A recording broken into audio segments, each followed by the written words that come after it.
No question, Western North Carolina storm relief is the most urgent need that we have. We're going to get to it very quickly. Since we've been in session in December, of course, Congress has passed a very large relief bill, and so we're looking at that to see what action we need to take in response, which is really what we were waiting on, because it's a $50+ billion problem. Those kind of numbers are obviously not things that the state can do. Our entire budget's $30-some billion. So now that we have some of that funding, we're going to focus on how we get it out most efficiently, getting people back in their homes, rebuilding homes, and most importantly, avoiding a lot of the mistakes that we saw in Eastern North Carolina, where folks are still not back in their homes 8 years later. It will certainly be a large chunk of the budget, and I anticipate that because we're dealing with this storm relief, we may do some form of what would be called a mini budget almost, but dealing with storm relief early on. Obviously, some of the federal money that's coming down, some of it, we may be able to send where we want, other parts not so much. And so we can't wait until this summer's budget to deal with storm relief. So we're going to go ahead and hit that first thing. Do you think Senator Heiss said last month that he thinks the rainy day fund should be $10 billion? Do you think that's a... Well, I think it depends on, what we're going to get from the federal government. And, part of it is the issue with us dealing with storm relief is we were waiting for Congress to act. Now they have.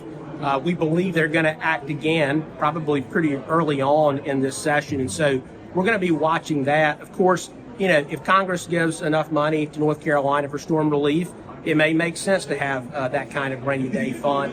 But if not, we're not going to let that get in the way of giving relief to folks. We've talked to Senator Tillis and Bud really since day one when the storm hit. Of course, we knew now Congressman Moore was going to be going to D.C., and it's his part of the world that got hit by this. He's been out to virtually every county that was hit, as I have been, and so I know it's something that's top priority on their list, and I also know the incoming Trump administration, it's a priority for them. We've heard from those folks, and I don't have any doubt that we're going to see more relief pretty soon from Congress, but we're going to deal with the relief money that we have right now first. NCORP is obviously a disaster, so something needs to change. We'll see if the new organization put together by the governor is going to be the answer to that.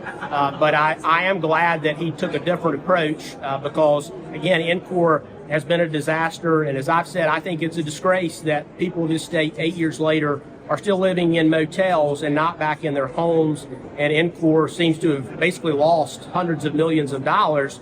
That's clearly something that needs reform. I have spoken to Governor Stein a number of times, really, since he was sworn in. He and I didn't know each other well because when I came in was the first session he left here and he was going to be AG. And so I've met him probably in passing, but we didn't really know each other well. So we've had a chance to talk. I know he said he's committed to storm relief in Western North Carolina as well. I'm going into it just like my caucus is in good faith, and I believe the governor will do the same, and we'll try to agree where we can. One of the things everybody's going to agree on is we got to get people back in their homes as quickly as possible. And so I hope that politics don't get in the way of that. I know our caucus is not going to let it. And then the other thing I'll say about the supermajority, as I've said before, I really do think that we're going to have a working supermajority on any given issue. There are a number of folks in the Democratic caucus who agree with us on certain things, and that's the business of this building is trying to reach some compromise and get the votes that you need. And hopefully Governor Stein just signs all of our bills. We don't have to worry about that.